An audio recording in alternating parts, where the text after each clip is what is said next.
È cambiato sicuramente la serenità e sono cambiate tutta una serie di abitudini, mentre prima per esempio uscivo con i cani dopo cena, anche se qui davanti a casa, però adesso ogni volta che apro la porta ho il terrore. Il vero motivo rimane sempre l'ansia e la paura, perché se immagino cosa poteva succedere, come poteva andare, siamo state fortunate, però non dimenticherò mai le figure in penombra che entrano in camera e il momento in cui realizzo che sta iniziando un incubo è terribile. Resta vivida l'immagine di quell'ora vissuta nel terrore dalla moglie dell'imprenditore ex senatore Alberto Filippi, quando venerdì intorno alle 23 una banda di malviventi incappucciati lo ha atteso in garage minacciando e picchiando Filippi per poi fare irruzione in casa.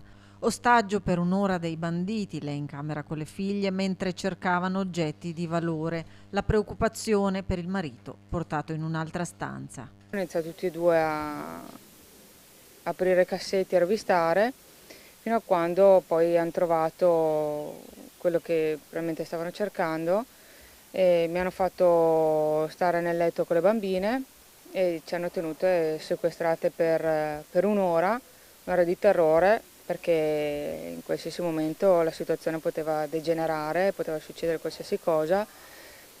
Fortunatamente non ci hanno fatto del male, ecco. Io poi a un certo punto gli ho detto: vi prego, portate via tutto quello che volete, però non fateci del male. E io avevo il cuore in gola, anche perché avevo paura per mio marito, perché non sapevo più niente e pensavo di trovarlo giù, steso, non so se vivo o morto, in che condizioni l'avrei trovato, perché non sapevo più nulla.